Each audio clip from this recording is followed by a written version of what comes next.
Hi guys, good morning. Happy Hump Day Wednesday. Time check, it is 7:01. Hindi pa tayo nakakapag-prepare guys. Dahil today meron na naman tayong 2-hour delay sa school. So kakalabas lang ni tatay, kakapasok lang niya sa work. Nag-breakfast na rin siya. Meron siyang natirang spam from yesterday. Nagluto na din siya ng ating homemade pork tocino. Ito ang ating first batch. Nandito pa sa ating cast iron ang ating second batch. So ayan guys, kahapon lang natin ito minarinade. Dahil ang ulam natin kahapon ay pork sinigang. Meron ako nabiling buto-buto nung Monday sa Walmart. Hinaluan natin ng konting pork para meron namang laman. And then yung kalahati naman ay hiniwa-hiwa natin ng maliliit at ito na ang ating tocino. Okay guys, hamuin na natin para hindi siya masyadong matigas. Dahil ang hiwa ko ng ating pork ay maninipis lang. Pag nasobrahan yan sa luto guys, ay maninigas na. So ito ang isa sa pinaka-paborito nilang breakfast. Maliban pa sa spam and tapa. So, gumagawa rin tayo ng ating homemade beef tapa. Ayan, kung nakikita nyo guys. So, kakain sila ng breakfast dahil ngayon ay back to school na sila at dahil hindi naman Friday ngayon, kinakailangan nilang kumain talaga ng rice. Because rice is life. So, kung napanood niyo yung mga previous video ko, kamusta naman ang ating buhok? Pasensya na po at di pa rin nagsusuklay. Bumaba kasi ako kaagad dito para mahabol natin si Daddy bago siya pumasok sa work. Para tayo ay nakapag bye-bye for now para kay Daddy. Pinag-brew din niya ako ng ating morning coffee. Pagbaba ko guys, nakita ako ni tatay. At binuro niya na kagad ng ating black coffee. Ayan. So, ito na ang ating black coffee. Pinrepare na din ni Daddy ang vitamins ng ating mga anak. So, pag morning, at pag merong pasok and work, si Daddy talaga ang naluluto dito sa kitchen. Kapag weekends naman guys, tayo na ang gumagawa niyan. Talagang hindi talaga maganda yung ating buhok pag umaga. Dahil wala pa tayong suklay. And then, syempre naman kapag dinner time, tayo naman ang tumitinding sa kitchen. Like kahapon guys, mas late akong umuwi kay tatay dahil tayo nga ay nagtrabaho sa ating facility and home care. So, nauna silang umuwi. Actually, siya na yung sumundo sa mga bata. So, kahit na tayo ay pagod kahapon, no? Tayo ay nag-work until almost 4:30 ng hapon. Pagdating natin dito sa bahay, hindi tayo kaagad nakapagpahinga. Dahil, nag-prepare na nga tayo ng dinner. Kasi kahapon din guys, meron ng swim practice si JJ. So, minake sure naman natin na sila ay kakain ng kanin or busog sila pag alis. So, si Daddy ay nag-ano na din, early dinner. Actually, nagustuhan ni Daddy yung ating yung ating sinigang na pork. Kasi ang ginamit natin doon ay merong gabi. Gabi mix. And pagdating nila kagabi guys, mga bandang alas 9, kumain siya ulit ng kanin. Eh di wow, siopaw. Ang kanyang midnight snack ay rice. So pagka ganun guys, hindi ko na pinipigilan si Daddy. Ang importante lang ay hindi siya kagad matulog. So kagabi kumain siya ng rice. Sabi ko sa kanya, wag muna siyang mahiga dahil baka siya na naman iubuhin. So ito na ang ating, tapos na ang second batch. Naluto na natin ang ating ulam for this morning para sa ating mga anak. Ayan na guys. Meron naman tayong sinaing. Check natin. Kagabi rin si Daddy nagsaing na. So meron tayong bahaw. Bahaw check. Nilagyan na din ang ating thermos ng tubig. Check. Siyempre ang ating pinagbabara ng tocino. Saka yung ginamit ni Daddyng bowl pangkain ngayong umaga. Dahil ang ating dishwasher ay hindi pa na-unload. So ngayon ay Wednesday. Si ate ang gagawa nito. Ay, wait a minute. Oo, si ate ang gagawa niyan. Dahil ngayon ay Wednesday. So meron silang kanya-kanyang araw ng pag-unload ng ating dishwasher para wala tayong away. Alam niyo na guys sa mga kabataan, lagi silang nagbibilang kung ilan ang trabaho ng isa.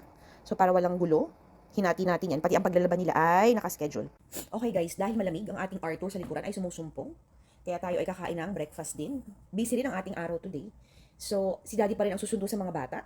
Dahil magtatrabaho tayo until mga bandang 4:30. Ang labas ng mga bata ay mas earlier.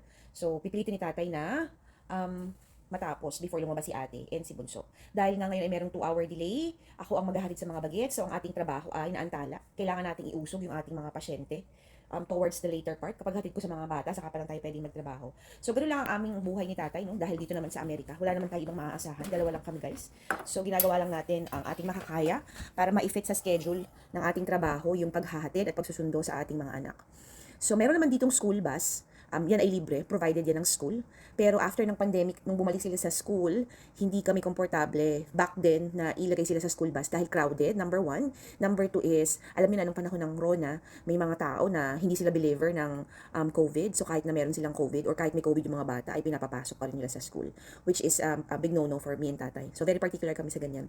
So hinahatid sundo namin, the first year, yung mga bagets. And kumasya naman or nasaktuhan naman sa schedule at nagustuhan nila yon. Kaya ganyan ang ating ganap.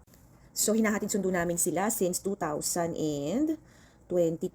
Or, actually, nung bumalik si JJ nung 4th grade siya, nagsimula na tayong maghatid sundo. So, that's 4th grade, 5th, 6, 7. So, 4 years na tayong naghahatid sundo sa mga bata.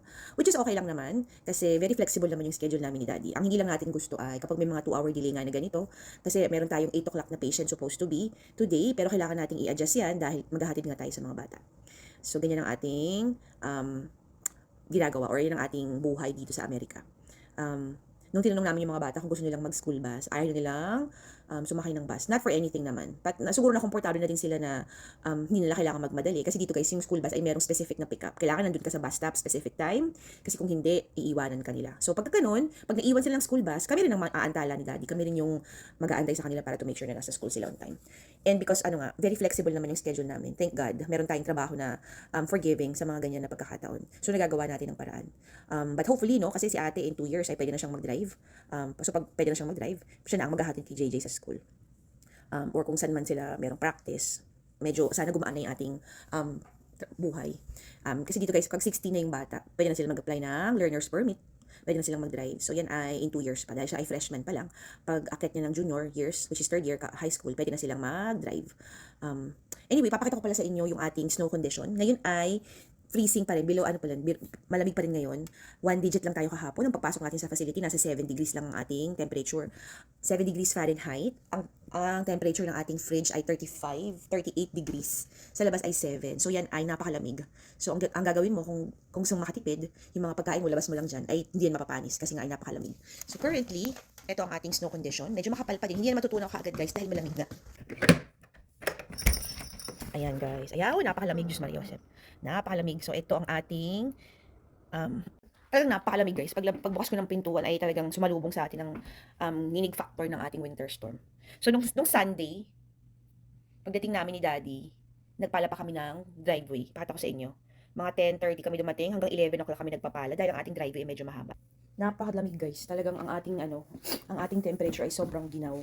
So pagbukas ko ng pintuan, hindi ako prepared sa sumalubong sa ating lamig. So ayan na ang ating driveway. Cleared na yan dahil pinala namin ni Tatay. And itong mga snow na to guys, hindi na yan mawawala unless tumaas ng more than 30 to 40 degrees ang ating weather. Hindi na yan matutunaw. Kasi nga kung nasa 7 degrees lang yan ang ating temperature kahapon, malala ang lamig.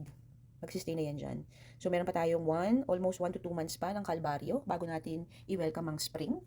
Kahapon din pala guys, or no isang araw, hindi ko na sa inyo napakita, pero meron tayong isang bulaklak na gumamela dito. Dahil nasa kabisihan ng buhay natin, hindi ko na na-videohan or na-picturean dahil sa tournament nga ni ate. But kailangan ko na itong diligan dahil tuyong-tuyo na ang lupa. So ang ating photos din, ang ating photos ay napakahaba na. Yan ay nakapulupot lang. Ito guys ay na-acquire natin noong 2020. So ito ay 5 years na sa akin. Ayan guys, marami na tayong propagation na nagawa dito. And then makalat pa rin ang ating dining room situation. Hindi ko alam kung ito ba ay dining room o tambaka dahil nandito ang mga gamit ni JJ na swim parka. Ito yung ginagamit niya kapag siya ay nagko-compete. Meron tayo ditong 2 towel, ang kanyang swim bag ay nandito. And then yun naman ang ating dinadala pag tournament, no? So meron tayong water bottle. Yung nasa kulay pink na yan ay mga brace, knee support, first aid kit. Dala-dala ko yan kapag merong tournament si ate dahil alam niyo na ang aksidente ay pwedeng mangyari. So meron tayo diyang kinesio tape, meron tayong bandage, meron tayong cooler, at ito ang ating binili.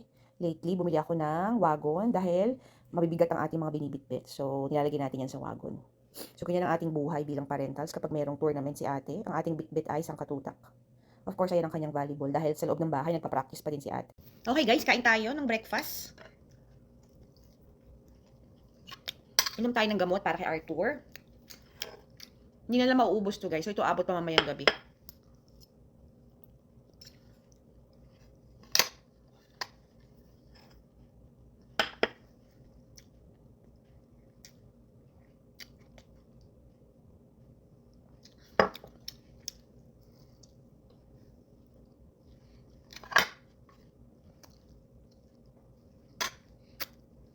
Hi guys, I am back. Happy Wednesday. It is really frigid and napakalamig talaga ng ating weather today. So it's only 6 degrees Fahrenheit. Ang ating kasuotan ay triple. So maliban pa sa ating scrub pants, meron tayong suot na thermals. Pero guys, talagang nanonood sa ating buto at kalamnan ang kalamigan. So nakikinig tayo ng balita. Hopefully, totoo ang prediction na by the end of the week, medyo iinit. Aakyat tayo ng 30 degrees. And then next week, posibleng umabot tayo sa 40 degrees. But for now, magtiis muna tayo dahil talagang hanggang teens lang ang highest natin today. So nung nag-drive ako paghatid kay ate, it is 9 degrees sa ating sasakyan. Pero habang tayo ay nasa daan, pababa ng pababa yung ating weather. So ang ating first patient ay nakaschedule ng 10 a.m. Bago ang lahat, magpagas muna tayo. Tingnan natin kung mahaba yung pila sa Sam's Club. So ngayon mag-home care ako, no? Medyo makalalayo din ang ating trabaho. Pag nga ganitong panahon na malamig guys, talagang dinidread ko na mag-work. Dahil ang work nga natin ay outdoor, tayo ay nagda-drive. Talagang ramdam na ramdam natin yung lamig. So ayaw natin yan, pero wala tayong magagawa dahil yan ay ating trabaho. Nagbaon ako guys ng tea. Hindi na ako nagdala ng kape. Tea na lang ang ating iinumin ngayon. So I think itong ating binaon na hot tea, maya-maya lang ay malamig na rin yan. Dahil hindi kakayanin ng ma-maintain yung heat niyan. Kahit na double wall ang ating lalagyanan. Sa lamig talaga ng panahon guys, ay lalamig pa rin ito mamaya. Pero okay na din yan. Meron tayong mahihigop na mainit na tsaa habang tayo ay nagmamaneho. Gusto ko sana magbaon ng kape. Pero guys, nasusobra na tayo ng coffee. Hindi rin maganda kapag sobra naman ng caffeine sa katawan. Anyway, magpapagas muna ako kapag walang masyadong pila. It is 9:25 ang ating pasyente. Sabi ko darating ako somewhere between 10 to 11. So, ano naman yan guys, mga 20-minute drive lang from here. So, meron tayong chance or meron pa rin tayong time para magpakarga ng gas. Okay guys, balikan ko kayo mamaya. Ayan guys, ang ating temperature, only 7 degrees.